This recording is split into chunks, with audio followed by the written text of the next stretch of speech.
Was gorgeous. Yeah. Let it rain on Monday because we're back at work.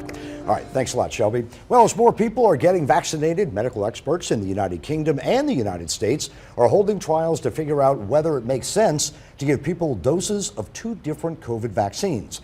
Well, that wasn't the way the vaccines were designed, and at this point, the CDC says that the Moderna and also Pfizer vaccines are not interchangeable, and there may be reasons not to blend the vaccines. Still, it's an interesting concept, and we're here with Dr. Eric Griggs, and before this even happened, a few people, Doc, said, well, what if I get Moderna and then I get Pfizer? What's the difference in these vaccines? So first of all, let's talk about the difference or similarities, and then why shouldn't we, or why, if it's not available, can't we get maybe the opposite vaccine? Well, it's a great question. Well, the way that these vaccines work, the Pfizer, specifically Pfizer and Moderna, it's a 2-shot regimen, right? So the first one acts as the primer and the second one acts as a booster. They're both mRNA technology, but they both work a little bit differently. And for that reason, we really want, if you start with one, we want you to finish with the other because that's the way the studies were done. Well, now there's enough time has elapsed that they're starting to do studies, and they're noticing so far that mixing of the vaccines might cause an increase in the side effects. So it's only in extreme conditions that you might want to consider that.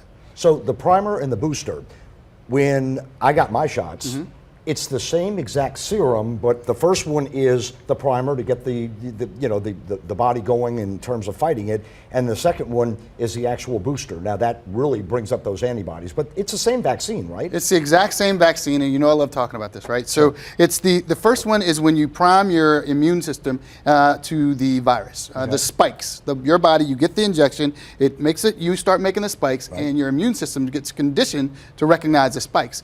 The second time is like practicing for a game all week, and the team's ready.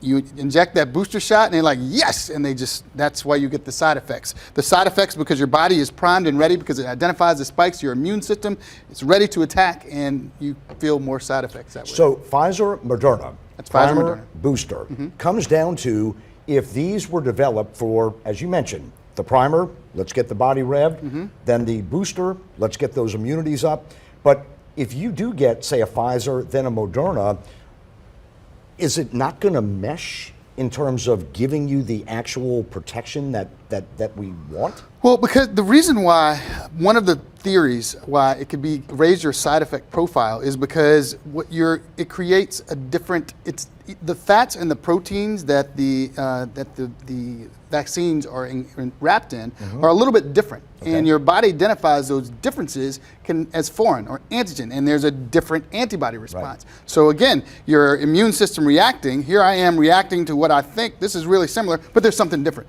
So let's raise his temperature, let's make him sweat a little bit more, let's make him get the chills a little bit more. So it's still a lot that's being researched, but it's for right now, if you start with one, you want to stick with it. And those side effects, when you do get that means your body is reacting to it.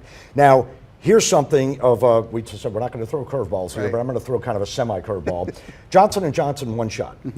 What if somebody says, I got the Johnson & Johnson, but maybe if I get just one of the others with Johnson & Johnson, maybe that'll even give me more immunity. Where does Johnson & Johnson being a 1 shot fall into Pfizer and Moderna? So now you're looking at the prospects of booster shots that we're talking that we might all need to have. And there's that question of if I got the Johnson & Johnson and say come December I have to get a booster shot, should I get the Johnson & Johnson? And the answer is, drum roll, I don't know yet. We don't know. So at this point, I would say we have about 5 seconds left.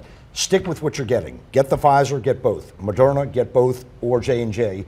And we'll learn as we go. Yep, we'll learn about boosters as we go. Perfect. All right, good stuff there. All right, kind of answer questions for me because a lot of people have been saying, what if I? Right now, just keep doing what you're doing. Keep doing the same thing. Perfect. All right, thanks, Doc.